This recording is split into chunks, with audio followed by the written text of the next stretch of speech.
75年厝也有财经硕士学历的陈千如，因为爱狗仔，加上不爱单调无变化的会计工作，所以规起石头路转去学宠物美容的技术，都是为了减轻负担，申请劳动部创业贷款，成功完成开店的梦想。离开那个舒适圈啊，因为再做下去我应该走不了，对，然后就继续朝自己的梦想前进。然后当初想要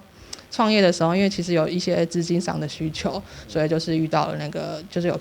查网络上面有看到，就是政府有贷款，然后针对女性的，就是凤凰微创贷款，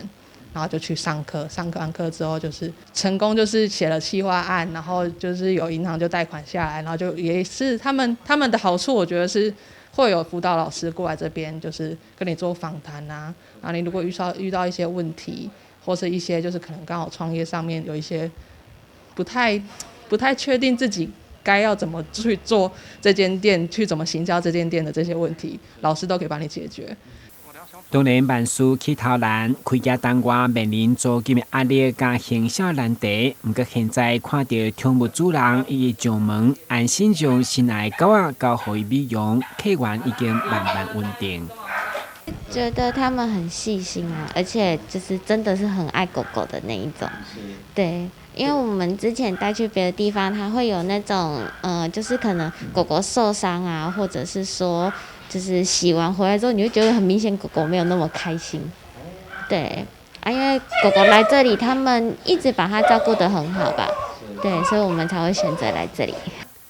当然，现在宠物经济愈来愈兴，主人饲狗仔当作饲囡仔同款，所以陈千如嘛特别选用医疗美容等级的清洗剂来适合无同狗仔皮肤状况加毛质，洗了不止清气，也当改善皮肤的状况。当然，做出市场的区别加专业以外，亲切的态度，愿意接其他连锁店无爱服务的狗仔，也可以开创事业的一片天。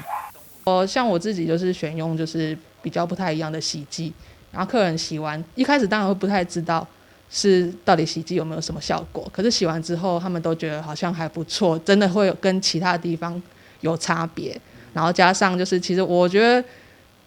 我最大的特色，我觉得应该是我的亲切吧，我觉得可以给人们，就是给客人，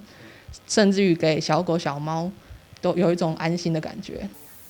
对上班族到转行做少年头家，陈千如勇敢选择家己的路，嘛互想要创业的朋友一个真好的参考。